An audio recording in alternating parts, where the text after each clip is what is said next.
Christian धर्म को मान भी रहे हैं, लेकिन अगर सरना झंडा को गाड़ करके जमीन को बचा रहे हैं, उसको लोग तहे दिल से धन्यवाद देते हैं। तो मैं उसको ललकार के एक ठीक शब्द में कहना चाहता हूँ कि आप में जितना ताकत है लगा ले। मैं साफ तौर से कहना चाहता हूँ कि ऐसे लोगों को चिन्हित करके सामाजिक बहिष्कार करना चाहिए। अगर आपको उसके कैरेक्टर के बारे में जानना है तो गुमला में किसी भी सामाजिक संगठन के लोगों से आप पूछ सकते हैं कि उसका कैरेक्टर कैसा है। मतलब कहे तो मुझको बोलने का मन नहीं उसके बारे में क्या कहूँ।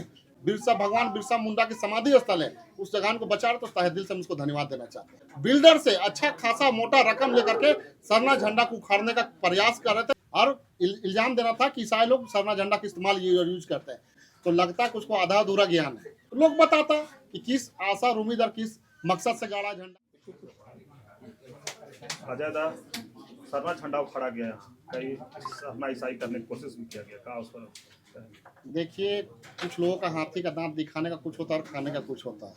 साफ तौर से आप जिस तरह से प्रेस मीडिया के माध्यम से जो हम लोग देख रहे हैं, ये साफ दर्शाता है कि जो लोग भी यहाँ पर सरना झंडा को उखाड़ने का जो मंशा से आए थे और जो ईसाई का जो रंग रूप बताना चाहते कि ईसाई लोग यूज किए, तो लगता है कि उसको आधा अधूरा ज्ञान है।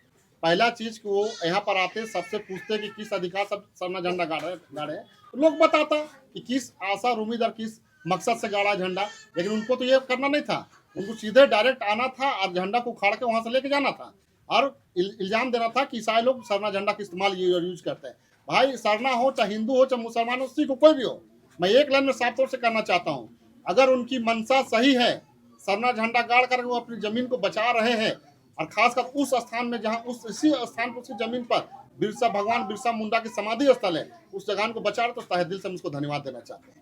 इसलिए देना चाहते हैं वो आदिवासी भी है और मान के चल क्रिश्चियन धर्म को मान भी रहे हैं, लेकिन अगर सरना झंडा को गाड़ करके जमीन को बचा रहे हैं उसको लोग तहे दिल से धन्यवाद देते हैं। और इसी को लेकर के मैं साफ तौर से कहना चाहता हूँ कि जो निशा भगत जो जेलकेम के जो नेत्री है, ये पूरी तरीका से मैं कहूँ तो मतलब उसका जितना भी निंदा किया जाए कम है। अगर आपको उसके कैरेक्टर के बारे में जानना है तो गुमला में किसी भी सामाजिक संगठन के लोगों से आप पूछ सकते हैं कि उसका कैरेक्टर कैसा है। मतलब कहे तो मुझको बोलने का मन नहीं उसके बारे में क्या कहूँ, लेकिन जितना भी आप उसकी निंदा की जाएगा उतना कम है।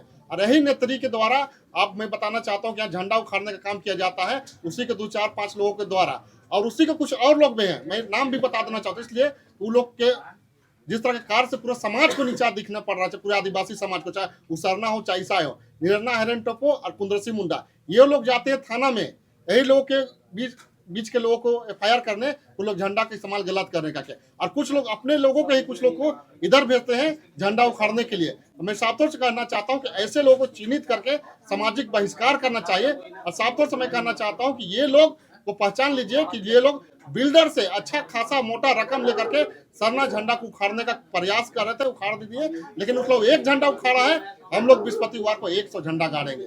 और जो भी है जो कहते हैं कि हम लोग एफआईआर करेंगे, जेल भेज देंगे, तो मैं उसको ललकार के एक ठीक शब्द में कहना चाहता हूँ कि आप में जितना ताकत है लगा ले।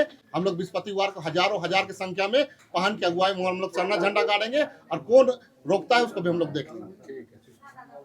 आदिवासी एकता जिंदाबाद, जिंदाबाद, जिंदाबाद। आदिवासी एकता जिंदाबाद, जिंदाबाद, जिंदाबाद। ईसाई भाई भाई, भाई भाई भाई, ईसाई भाई भाई, भाई भाई भाई। सरना झंडा का अपमान नहीं सहेंगे, नहीं सहेंगे, नहीं सहेंगे। सरना झंडा का अपमान नहीं सहेंगे, नहीं सहेंगे, नहीं सहेंगे। सरना झंडा को उखाड़ने वालों को कानूनी कार्रवाई होनी चाहिए, होनी चाहिए, होनी चाहिए। सरना झंडा का अपमान करने वालों को कानूनी कार्रवाई होनी चाहिए, होनी चाहिए, होनी चाहिए। आदिवासी एकता जिंदाबाद, जिंदाबाद, जिंदाबाद, आदिवासी एकता जिंदाबाद, जिंदाबाद, जिंदाबाद।